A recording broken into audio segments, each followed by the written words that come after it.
Hello, MotoAmerica fans. It's time for another episode of Off Track with Carruthers and Bice. You'll laugh, you'll cry, and you may even learn something from this unlikely pair and their special guest. The mic is yours, Paul and Sean.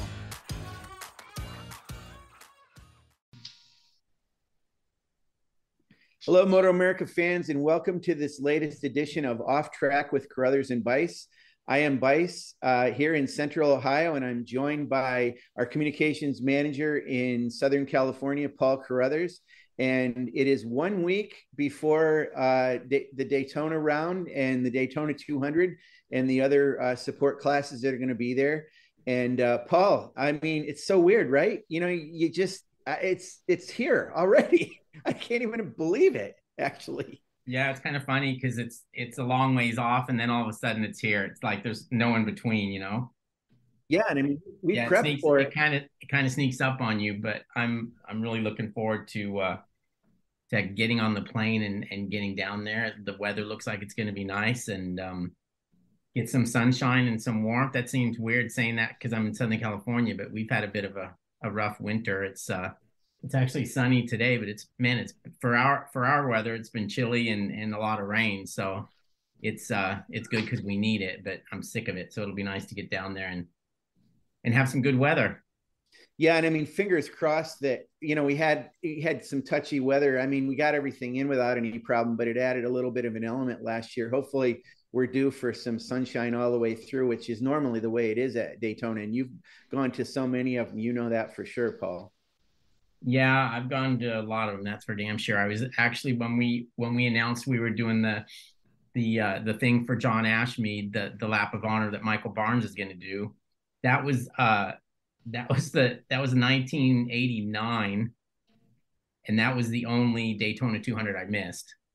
And that's that's working for Cycle News and as an adult. And then obviously I was there as a kid starting like in 1971 and 2 and all those years as well. But yeah, it's always nice to get down there, and it has that, opening day type feel, which it should. So yeah, it's good. We're looking forward to it. Yeah. And I mean, one other thing, you know, from all the times you've gone, how many people from across the pond or around the world go to that, compete in that race. And I mean, last year we had a fair number from some other countries, but this year we have even more, and it's cool that it's 15, 16 countries, something like that we've got, in the 200. Of course, we've also got Mission King of the Baggers, Mission Super Hooligan National Championship, and of course the REV'IT Twins Cup Championship. But for the Daytona 200, it's pretty cool that we've got people from all around the world that are competing in it, just kind of like it used to be. Yeah, it was always a real big international race, and like you said, well, what's kind of cool about it when you think about it, that people in Europe are probably closer to Daytona than I am as far as the length of the trip, or close to it. So it's not that hard for them to get to Florida. If we did, Laguna Seca or something would be a lot more difficult for them. But yeah, it's always been an international event, and there's a long list of international winners, and still mostly Americans have won, which is kind of cool. I think the last non-American was Chaz Davies. And he actually won when Josh Hayes won and had a crankshaft issue and all that stuff. But that's right. Yeah, it's always fun. It's going to be good to see everybody again. It's like the first day of school, Yeah. Yeah, it's going to be great. And speaking of first day of school and one of the riders that's going to be there, so a press release came out this morning about Dominic Doyle and what his plans are for the 2023 season. He's been associated with Colin Barton from Barton Racing for a few years. So we've actually got Colin and Dominic on, and we're going to do a two-guest show right now. They're side by side in Colin's office in New York City. And Dominic actually works for Colin as well as is associated with him in a lot of other ways, but he's also out there in the handling sheetrock and all kinds of stuff for Colin and riding and racing motorcycles. But we're going to talk about his deal this year. So let's bring these guys on. Welcome Colin and Dominic to the show. Hey, how's it going, guys? How you doing? Really good. So Dominic, you're from South Africa. You live in, I didn't realize are you in Columbus, Indiana? Is that actually where you are? So I've been living in Columbus probably for the last 5 years, and now for the last couple of weeks I've been staying in New York with Colin and just trying to make this my home base right now. Yeah. Well, that's kind of what I was going to get at. So I live about a half an hour from Columbus, Ohio, and Columbus, Indiana, I've heard of, but never been there. But it's cool that you're right there in the Midwest, and now, boy, you're getting your taste of being in New York City. You still got your South African accent a little bit. Are you picking up any kind of an Irish accent or any kind of a New York City accent at this point? No, I'm trying not to. Just words, I'd say. Words mostly, not any accent. They all start with an F. For the most part. Hey, oh, for sure. That's a construction thing. That's not just me. All right. So Dom, what do you do for Colin? You know, in this realm, in the non-racing realm, all kinds of things, whatever he asks. Yeah, pretty much anything that he wants me to do. I'm kind of trying to learn to become a carpenter at the moment. That's kind of cool. That's cool. We didn't get a real good, when we talked to Colin separately on another podcast, we kind of asked him what his business is all about. And we knew it was construction, obviously Barton construction, but it sounds like it's more interiors and things like that. But when you say construction, Dom, are you talking about sheetrock and taping, or are you talking about putting in studs, or what exactly do you do? Yeah, pretty much all of the above: sheetrock, framing, all that type of stuff. I'm learning to do all of it at the moment. That's good. Jean, we concentrate, or we focus on interior renovation. And I try to avoid doing I've done a couple of small new jobs right out of the ground. They completely consume me as far as my own personal time, not personal time, but my own time personally onto a job site. So I can tend to manage 6 or 7 interior renovations at the same time by visiting them every other day. Or if I only have to go to a job for an hour when it's a small interior renovation job. Okay. If you do a big job that's out of the ground and it's 4 stories or more, you tend to have to spend at least half a day there or even more. So I don't like to put all my eggs in one basket, so to speak. So it's more, my niche is high-end acoustics, which is ceilings, high-end ceilings, drywall framing, high-end ceilings, acoustical ceilings that absorb sound, which are like Pyrock and Star Silent. There's quite a big demand for them in commercial spaces.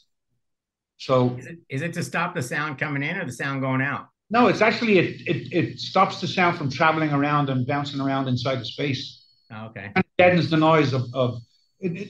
It's not so much anymore because actually, believe it or not, because of COVID, the offices have taken a big hit as far as people actually coming to work anymore. I think through COVID, the owners of the buildings found out that they were able to have their staff work from home, which is a lot less headaches all around. You know, they're getting smaller spaces. But back in the day, especially on a trading floor, you'd have, you know, you might have 40 or 50 people on a big 10,000 square foot trading floor that would be constantly talking. So you need sound absorption panels, baffles, and that's outside of the realm of just regular sheetrock ceilings and drop ceilings and stuff like that. But that's essentially what I do. And then I GC some jobs myself directly for some clients that I do the full build outs where I hired all the other trades. But yeah, I mean, it'd be nice for Dom to learn to, you know, the carpentry end of it. So, you know, when he comes back in between races, he's not just driving a van or being a laborer. I want him to learn, you know, how to use a measuring tape and how to frame and how to sheetrock and that kind of stuff, you know. Yeah, that's really cool. That's good to have that kind of skill. So Dominic, let's talk a little bit about, so you came into the MotoAmerica series, I think in 2017, and you raced in Junior Cup to start with, but then you transitioned to Twins Cup. You had a lot of success in Junior Cup, and you've had some success Twins Cup. You raced for a little while in Super Sport, but this will be your second year racing in Twins Cup and second year on an R7. Of course, you were on a Barton Racing R7 last year, and now you're making the switch. And as the announcement came out about it, it's Team Iso with Nobi Iso, who used to be with Veloce Racing. So the bike, obviously, it's the same model of bike, but a little bit different. And I know with Chuck Giacchetto prepping the bikes, and I know he and Ed Sullivan, the crew chief for Westby, who I think is also racing Twins Cup at Daytona. They do quite a bit of research and development on these R7s. So Have you ridden that bike yet? And are they doing some things with it? Yeah, him and Chuck definitely do a lot of development in off season. I've got to ride it 3 times now. I rode it at the end of last year at Barber, and then I did a test in Homestead the end of January, and I did a test at Jennings the other day. So I've got a little bit of time on it, and everything's been going pretty good and kind of ready to go for Daytona. So the bike this year, one thing about Twins Cup is we call it a tuner class, but you can do a lot more to it. I mean, there are rules, there's things to follow, but it seems like the one thing they're trying to do with that bike is get as much air into the air box as they can. I mean, I've seen some things that some of the teams have done with 3D printed stuff. And I think I saw you on a bike that had a weird snorkel out the side. So were you riding that bike, and what was that thing sticking out? Was that trying to get air to the airbox? Yeah, so they've just been trying some stuff, like in regards to all that. I mean, I don't really know in particular. I'm just kind of riding the bike, and they're getting the data. So just testing a couple of different things and seeing if they work, seeing what doesn't work. Now, I know you've been, excuse me for a second there. I know you've been training pretty hard because we follow each other on Strava and also on social media. You did the half marathon. You did a lot of your training on a treadmill, right? Because of the weather? Yeah, quite a bit of training on the treadmill because I was in Indiana and it's really cold. Other than that, I spent like 2 weeks before the half marathon in Florida, so I did get to do some road running before the half marathon. But yeah, I dipped my foot into some running stuff and kind of maybe want to do a couple more half marathons this year. I kind of like it. It's pretty fun. It's pretty new to you though, right? I mean, you haven't always run. I've run here and there, but the long distance stuff is kind of new. But my dad and my mom have always done like half marathon. My dad's done like a half Ironman and stuff, so it's always like been something I've been interested in and wanted to do myself. And then also when you get on the bike, you're like, okay, I can kick their ass because they're not in shape and I am. Yeah, that's part of it for sure. It's good to have good way to train, and it helps that I enjoy it. So. Dominic, so that photo that accompanied the press release, speaking of running, are you thinner than you've ever been, or is that about the way you've been?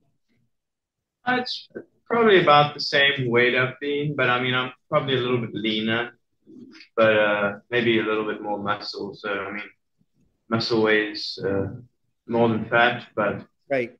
So probably I'm about the same, but I think I am a little maybe look a little skinnier. And then it's been a couple of years since you had that wrist issue. I think it's been a couple of years. How are you completely healthy going into the season now? Feeling good? Yeah, I don't, no problems, nothing to complain about. I think that him looking a bit skinny is the least of our worries because he's eating halal food off the roach coaches in New York City right now. Oh God! Off the construction site. He actually came home last night to the house. He eating halal food last night? Yeah, he came home with halal food last night and he demolished it. If I ate what he ate last night, I'd be asleep for 2 days. So that's awesome. He couldn't be skinny for long.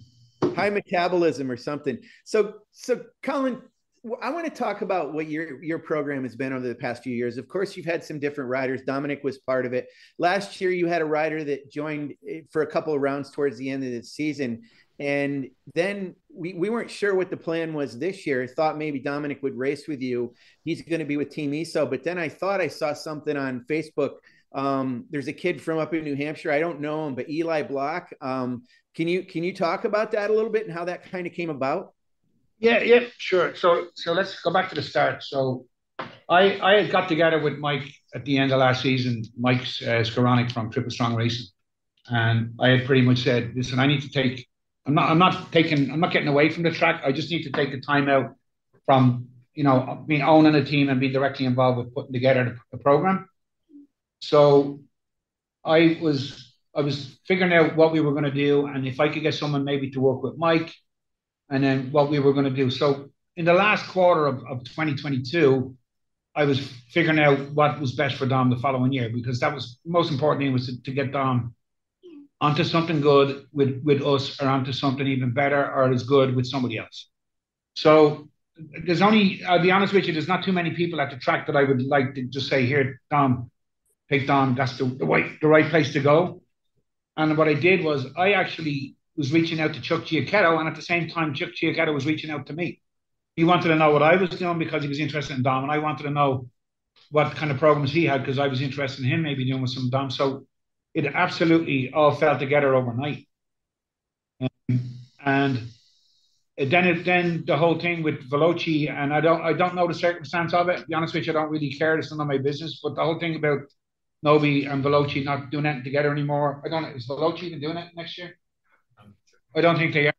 It doesn't look like it. We've seen entries, and it looks like Team, Veloci, and obviously Nobi's doing his own thing this year. So yeah, that's what it seems like. We're not really sure either. So yeah, so it all kind of fell into place, and then through more talking with Chuck as far as exactly what the situation was going to be, and then he told me that it would be Nobi, which is, I think Nobi's a great guy.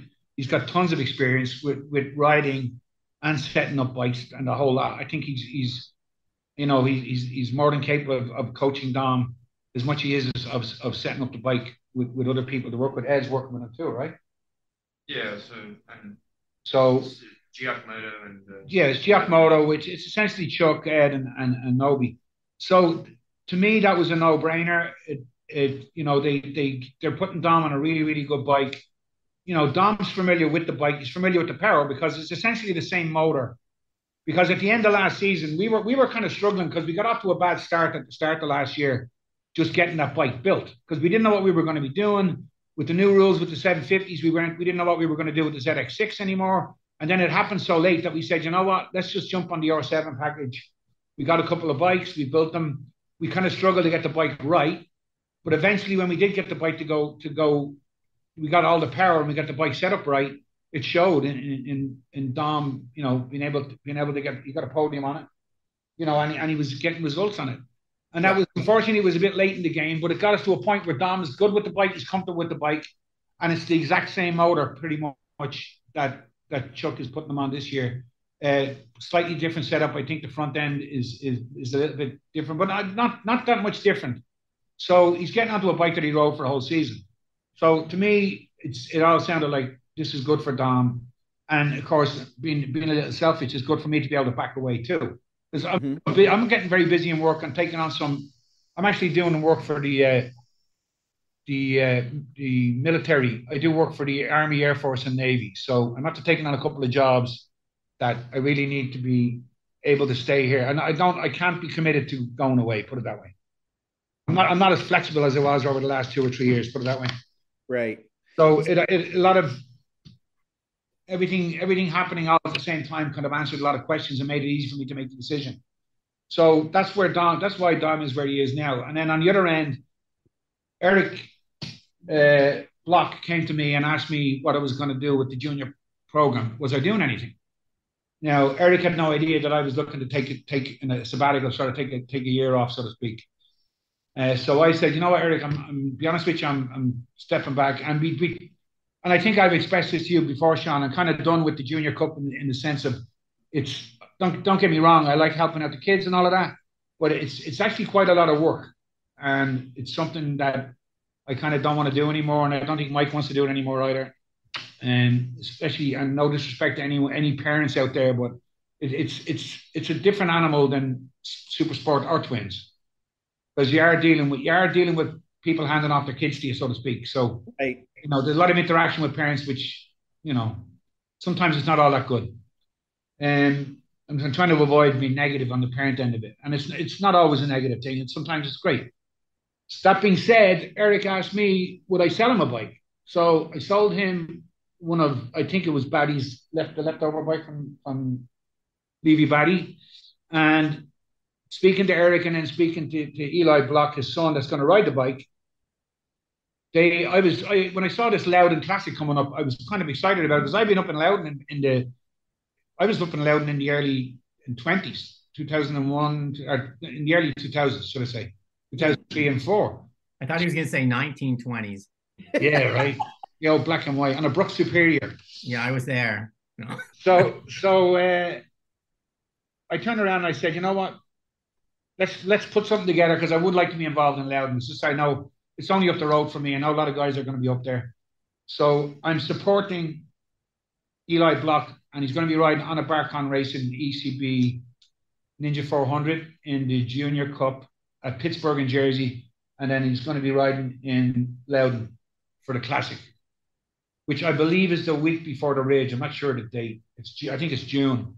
Father's Day weekend. That's kind of the traditional time for that thing. I think it's actually quite an entry list on it, to be honest with you. It's going to be quite an exciting race. Yeah, so obviously Eli that's exactly how that's how it's all come to where it is right now. Yeah, and Eli won't be, obviously, for the Classic. It's a super sport based race now, right? So he'll be on is he X6? He's going to be on he's going to be on an R6. Oh, an R6. Okay. Yeah, and I mean, heck, we've seen there's going to be Josh Herron and Josh Hayes is going to be coming up there. There's quite a few of them. Dominic, are you going to try it? No, I don't really have anything to go and ride there. And it's the week before the Ridge, I don't know how great idea it is to. Logistical wise, it just doesn't really make sense. One of my first questions to Chuck, after we kind of decided that this is where we're going to go with Dominic this year, was, hey Chuck, do you think would it be okay if Dom was to ride in the Daytona 200 and the Loudon Classic? And the answer was swiftly no. Wow. Well, I can understand that too. Nobby and Chuck are going to invest a lot of time into Dominic in the Twins package, and and then everything else is secondary to it. And I expected that. To be honest with you, I kind of expected that reaction. I mean, if Dominic was riding for me this year and someone said, "Hey, can Dominic ride my bike in a 600 and the Loudon Classic?" I would have said no. Or the 200, I'd probably say no too. Yeah. Well, listen, the only reason I said wow is because we know that Chuck Giacchetto, I mean, he's from, I think, Beverly, Mass, and he cut his teeth at Loudon, and he's been around the Loudon Road Racing Series for years and years. But I guess maybe that's one of the reasons. He knows how tricky that track is. Well, listen, yeah, I know. I mean, Paul, you were saying you've been up there back in the day. It is a tricky track. It's a very challenging physical track. Yes, and I think it's going to bring out. It's a lot more than just being able to go fast on a bike compared to other flatter tracks in the sense of the actual surface. It's a very, very physical, demanding track. There's going to be it's body strength is going to take. It's going to be a lot to do with it. But although I don't know that it's that long, it's only 25 laps, right? I don't really know. I don't know that it's not like the Daytona is what, maybe 60 laps? 200 miles. 200 miles. 57, 60 laps. Yeah. So I think Loudon is going to be half the amount of laps, but there's nowhere to rest at Loudon. It's not a track where you get to rest anywhere. You're constantly, it's very, very physical track. And then I heard that Josh Herron and Ducati are getting together. They're developing a bike just to do the race. I don't know how true that is. I mean, I'm sure it's a great story, but that's where Wayne Rainey broke his elbow. Yeah, well, I was up there, Paul. You remember this? I was up there the year the AMA guys said they wouldn't go out on the track. Yeah, they refused to go out on it. That was like, I'm going to say it was like Miguel Duhamel and Jake Semke and them boys and Nicky Hayden, God rest them. Yeah, they were all saying, this we're not going out on the track. Yeah, for sure. Well, I used to live about 45 minutes from there, Colin, and I stopped going up there about 98, but that was around the time, Miguel got hurt, Thomas Wilson got hurt one year. I think their safety's improved quite a bit since then. But no, absolutely. But kind of a bowl. We're talking about 24 years ago, yeah. Yeah. No, exactly. And obviously those were 750s back then. I mean, now, of course, they're on super sport bikes, which are certainly fast, but, I know they've done a lot to help with that. It's one of those issues. I mean, it's kind of like Daytona, it's a super speed, well, that's not a super speedway but it's a bowl, there's some walls because it's primarily a NASCAR track and it makes sense in some ways, but, it'll be an interesting race, but I can understand why Chuck and Nobi would want to keep you focused on the R7, Dominic. That makes complete sense. So now let me ask you about since it's been your second year on the R7 and second year in Twins Cup, and there are a lot of riders that are now in Twins Cup. It's very, very competitive now. So what are you thinking about that class this year? It's quite a challenge, right? I mean, I think last year was pretty much the same. I mean, pretty stacked class, and like it's this nothing's really changed for this year. There's just a couple new guys in it, a couple guys have left. So I think it's going to be kind of the same type of deal. Stacked class, lots of guys at the front, and I mean, I'm just ready to go and get some good results. Yeah, and so obviously it's next week. You'll be good to go with the bike and down there. And is Ed Sullivan, in fact, your teammate on that team who's crew chief for Westby Racing? I know he's entered into the Twins Cup class. I'm not 100% sure. I don't think he would per se be my teammate because it is. So the team is Team Iso, supported by Moto and Yamaha USA, and I think Ed will probably, I don't know, ride for maybe his own team, SE Composites or Moto. So I mean, kind of similar interests there, but I don't think he'll be like directly my teammate. Okay, that makes sense. I understand that. But I'm not 100% sure either. So. Right. Well, yeah, I'm not either. That's why I'm asking you. Anyway, between the two of us, we'll figure it out. So, one mention about Chuck. I mean, Colin talked about how he and Chuck talked about, the program and the R7. He's kind of become a little bit of a czar of that bike. I mean, he sort of is the one to go to for a lot of those, I think Yamaha even has a relationship with him to make that happen. So it's very important for Yamaha to have that R7 do well this year too. So I'm sure you've felt that influence of the Yamaha Motor Corporation being involved too. Is that right? Yeah, definitely.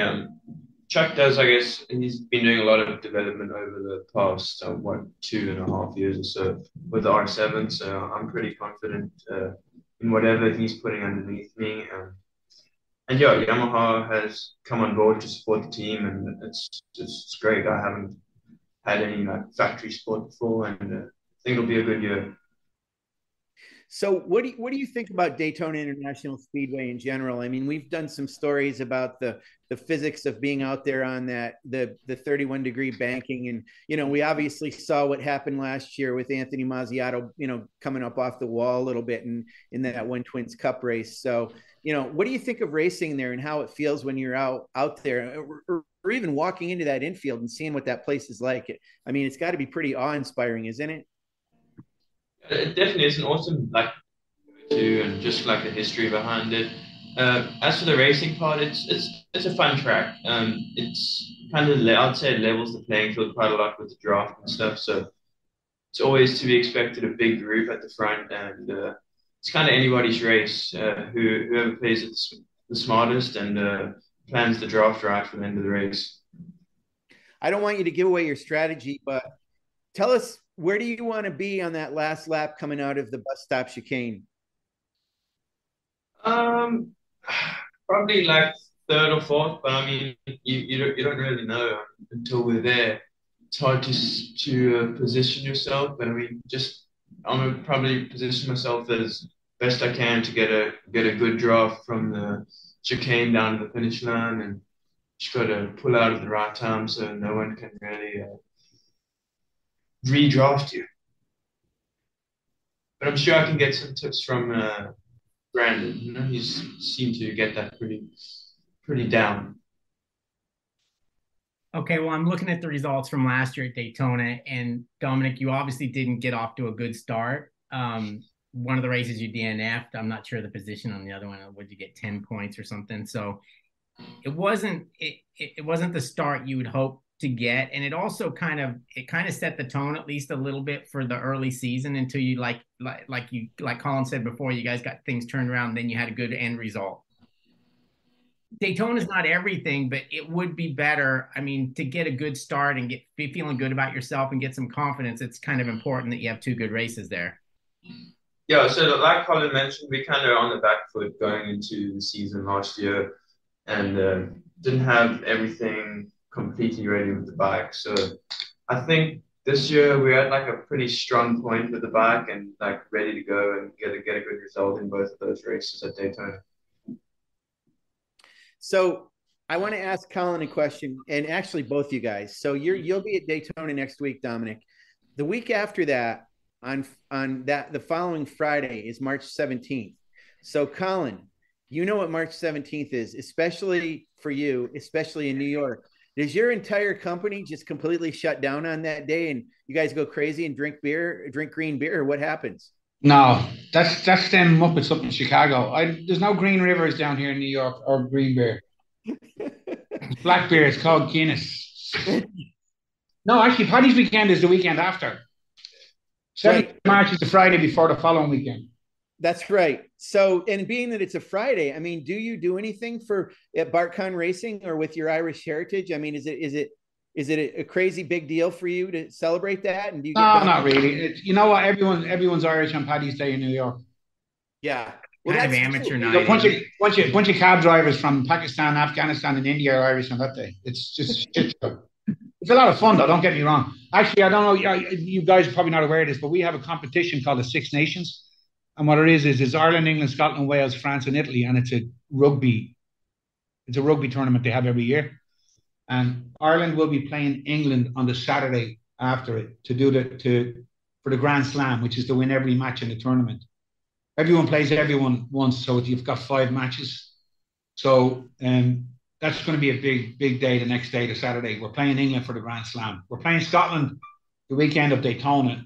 And if we can beat them, I know it's not Scotland, we've already played them. But yeah, there's a big rugby game the day after. And in fact, back in the day, they used to have box night in the garden, and there was always an Irish card. They used to have a boxing match at the weekend. I think this year they're actually having the fire department are going to be boxing against the fire department against the NYPD, which is going to be pretty cool. Doesn't New York City have That's another thing, by the way, I forgot to mention that earlier on. I'm going to be at Pittsburgh and Eli Pittsburgh and Jersey with Eli Block, and I'm going to be continuing with the Wounded Warrior Project and the NYPD FDNY fundraiser. So we can all, I'm going to do it after 2 East Coast rounds anyway, at least. Okay, yeah, that's good. And we know for sure every year at New Jersey Motorsports Park, and you with your vehicle and your Wounded Warriors, you've always put a lot into that tribute for 9/11 and the survivors or families of the survivors. So wait, Colin, now don't they have a big St. Patrick's Day parade in New York City? They do. Yeah. It marches down up 5th Avenue from 14th Street up to 70th Street, I think it is. Do you guys watch it, or what do you do? I actually used to march in it. I was part of the Dublin Society. I used to march in it years ago, but it gets a little old, My son does. Aaron will probably go in there now with Dominic and drink a load of beers. There you go. I don't know about that. Ruin that training. Yeah. All right. Well, we're gonna cut you guys loose, but it's really great to have both of you on this podcast together. And Colin, we wish you well. We'll see you down the line at Pittsburgh. And what was the other one you said? I'm sorry.